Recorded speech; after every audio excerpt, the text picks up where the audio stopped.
Welcome, beautiful, amazing sister, to this episode of the Dancing with the Goddess show. I'm your host, Priestess Tora Moon. I invite and welcome you to this sacred space where we can connect heart and soul to each other and the Goddess to discover our authentic truth. Join me in exploring the Goddess and Goddess spirituality to awaken the divine within and remember who we truly are. Each week, me and my sister priestesses will explore Goddess spirituality, living in thrival, and living your most sacred, amazing, beautiful life in a way that's fully aligned with your passionate purpose. Here you will find insights, inspiration, sacred practices, and goddess lore. And on to the show. So this week we are continuing our connection with the Goddess Saraswati, and it'll be our last week. And we're connecting with her quality of knowing and knowledge. Do you know who you are? Do you know the essence of yourself? If you don't, then Saraswati is the goddess that you can connect to know who you are deep inside. Not who society tells you are, not who your parents have told you that you are, not who your significant other or your children or your friends tell you are, but who the core essence of you is. What are your core values? What are your core beliefs? And Saraswati can help you do that. And it's not an easy process. And it's an unfolding. It's like the lotus petal that has 1,000 petals.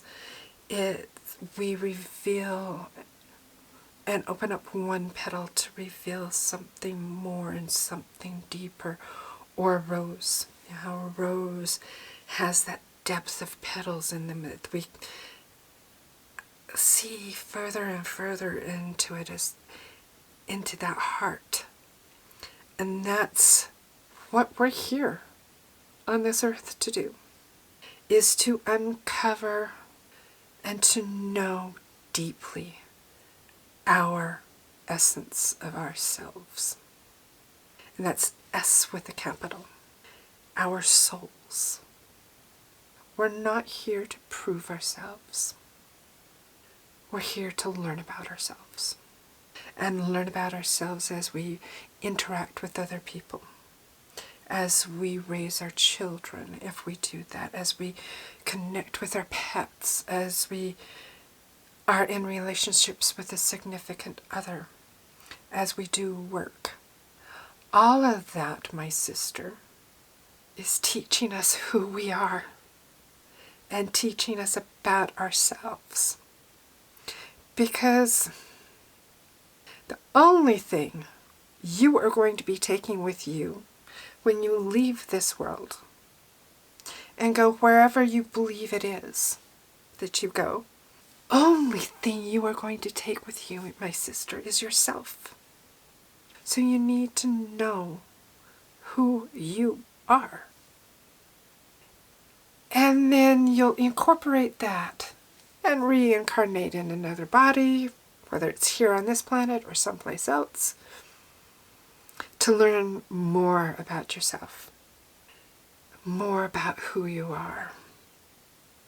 Source, in my cosmology, Source is unknowable, neither male nor female.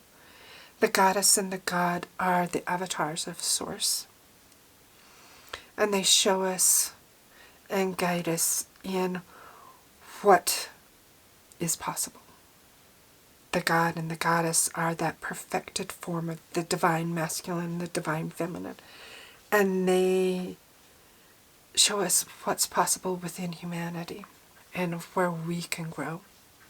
And Source, in what my understanding, Source gained consciousness by asking, by stating first, I am. I am. And Source expanded by asking, I am? Who am I? What am I? What am I capable of? And in this expansion, sparks us incarnated into physical form to ask and to continually ask, I am? Oh, I am. Oh, I know this about me. But that knowing leads you to the next question of, well, if I am this, what more am I? What else am I capable of? What else can I do? And that's that knowing of our essence of ourselves. And Saraswati can help us in that. Saraswati can guide and assist us in discovering who we are to the very core of our being. Before we can live our magical, amazing, mystical, thriving life, we need to know who we are and what is right for us. Not what's right for me, but what's right for you. And anything that I say and that I talk about, I want you to use your discernment and your spiritual authority to ask, is this right for me? If it is, take it, use it. If it isn't, leave it. No hard feelings. When we consciously know ourselves, our core values, our core beliefs, and our passions, we can stand in strength. And my sister, until you know that, you can be pushed around by peer pressure, by family expectations, by society demands. And that's not very comfortable. And this is where one of my core values and one of my passions is empowering women. And I do this through the feminine divine. And when we are empowered, that's knowing who we are. That's knowing our truths, our beliefs, our passions. And as empowered women, we can stand in strength together. We can change the world. Gandhi said, be the change you want to see. And if we want a balanced, strong society, women need to take their place in it as strong, empowered people. Because when we're strong, we're not going to be floating like a dandelion wherever the winds of society take us. We can stand firm in our resolve in what's right for us. We can stand firm in doing what's right. Not what's legal, but what's right. We can be righteous. And righteous isn't about following dogma in a religion. Being righteous is doing that which is right because it is right. Righteous is standing up for what we believe and helping those and serving those around us. And that was a message from Saraswati because I did not intend to say any of that. Saraswati is not just book learning, as we've been talking about, but it is that pure knowledge, that knowledge that purifies, and the knowledge of self, and that's the knowledge of self. And her name in Sanskrit is composed of the words Sara, which means essence, and Sva, which it means self, or Svati is holding within, one who is. So her name quite literally is the essence of self, the one who has the essence of self and the knowledge of self. So to begin your discovery of self, of knowing yourself, knowing your essence, is knowing what you like and what you want. A long time ago, I watched the movie The Runaway Bride with Julia Roberts and Richard Gere.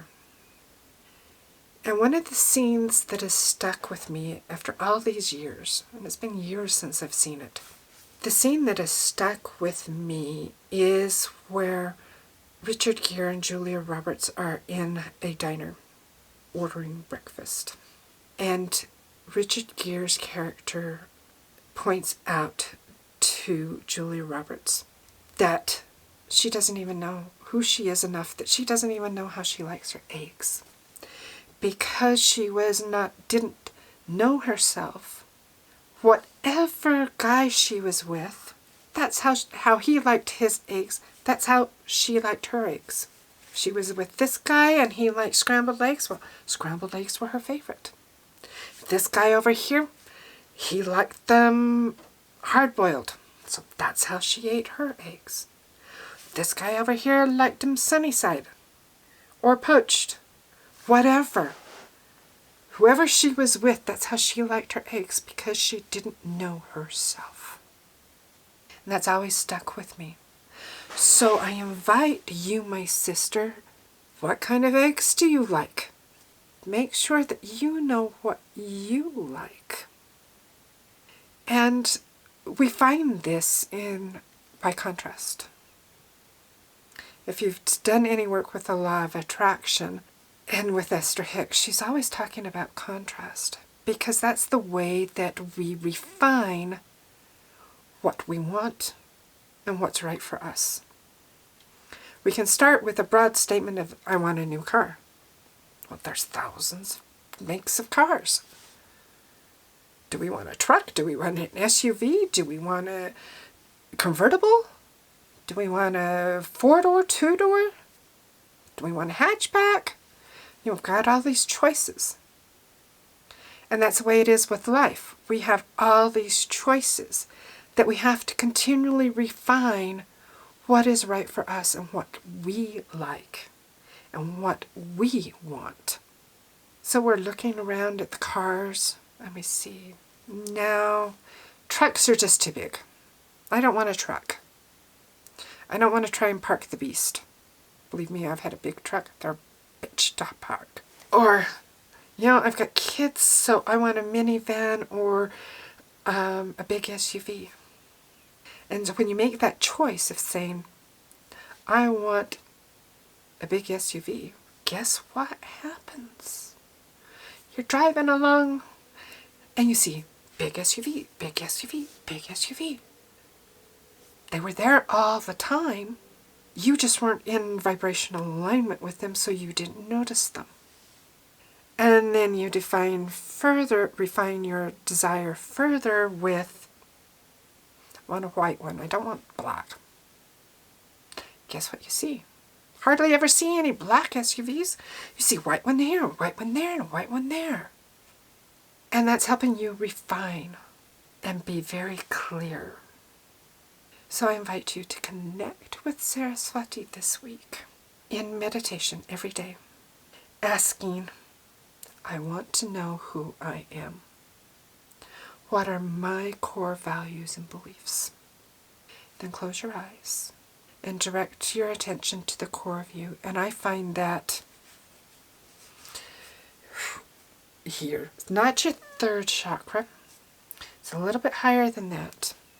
It's a little lower than your heart chakra. It's like right in between them. And if you put your direct, it's kind of like right in the deep, dark core of yourself.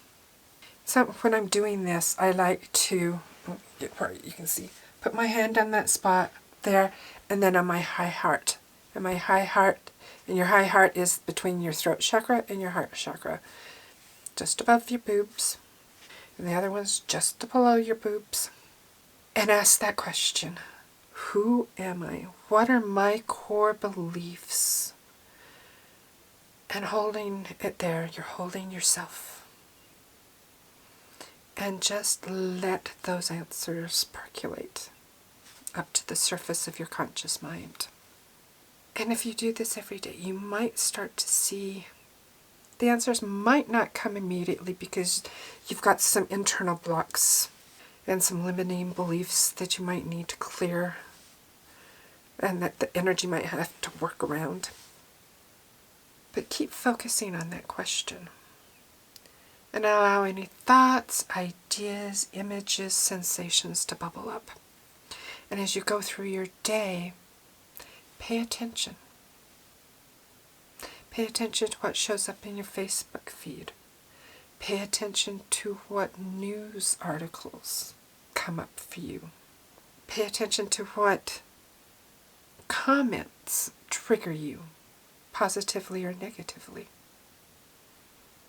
Those are helping you refine and define who you are and what your core values are. Another good exercise to do this is to journal it. Sit with Saraswati. Ask her to show you the essence of yourself so that you may know who you are. And then sit with a journal. Write the question. I am. And let your subconsciousness, in this case, your subconsciousness, fill that in. Don't think about it. Just write it. I am a teacher. And yes, there'll be labels, and labels are not a bad thing. That's how the mind categorizes things. I believe. What do you believe? I believe we all have a purpose and a reason for being here. I think. What is it that you think? What is it that you believe? So do this week.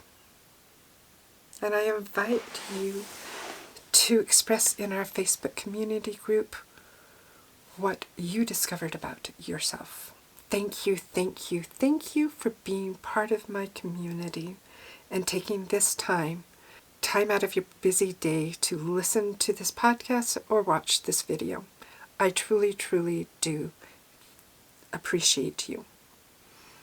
May you dance with the goddess in love and joy. Love you. Bye.